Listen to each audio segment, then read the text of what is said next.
भजन संहिता 2 और 3 अध्याय पढ़ेंगे। जाति जाति के लोग क्यों हुल्लड़ मचाते हैं और देश देश के लोग व्यर्थ बातें क्यों सोच रहे हैं। यहोवा और उसके अभिषिक्त के विरुद्ध पृथ्वी के राजा मिलकर और हाकिम आपस में सम्मति करके कहते हैं, आओ हम उनके बंधन तोड़ डालें और उनकी रस्सियों को अपने ऊपर से उतार फेंकें।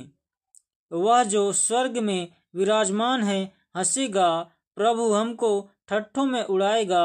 तब वह उनसे क्रोध में बातें करेगा और क्रोध में कहकर उन्हें घबरा देगा।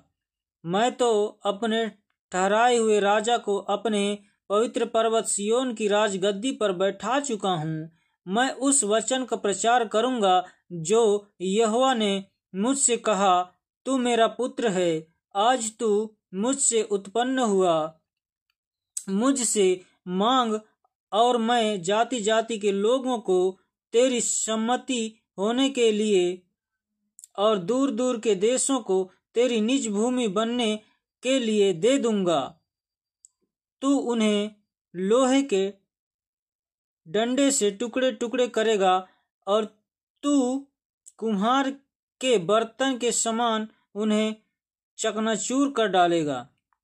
इसीलिए अब हे राजाओं, बुद्धिमान बनो, हे पृथ्वी के न्यायियों, यह उपदेश ग्रहण करो।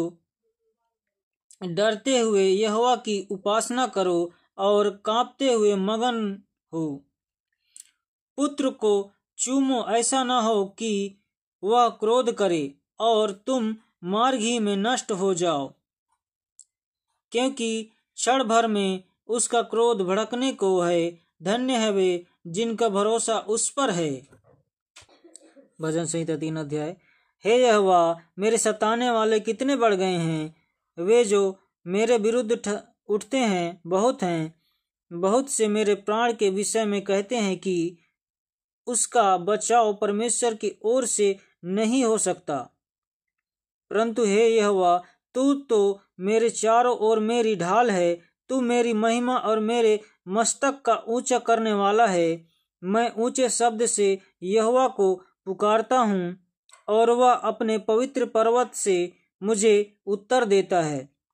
मैं लेट कर सो गया, फिर जाग उठा, क्योंकि यहोवा मुझे संभालता है। मैं उन 10,000 मनुष्य से नहीं डरता जो मेरे विरुद्ध चारों ओर पांति बांधे खड़े हैं। उठ हे यहोवा, हे मेरे परमेश्वर, मुझे बचा ले, क्योंकि तूने मेरे सब शत्रुओं के जबड़ों पर मारा है और तूने दुष्टों के दांत तोड़ डाले हैं। उद्धार यहोवा ही से होता है। हे यहोवा, तेरी आशीष तेरी प्रजा पर हो।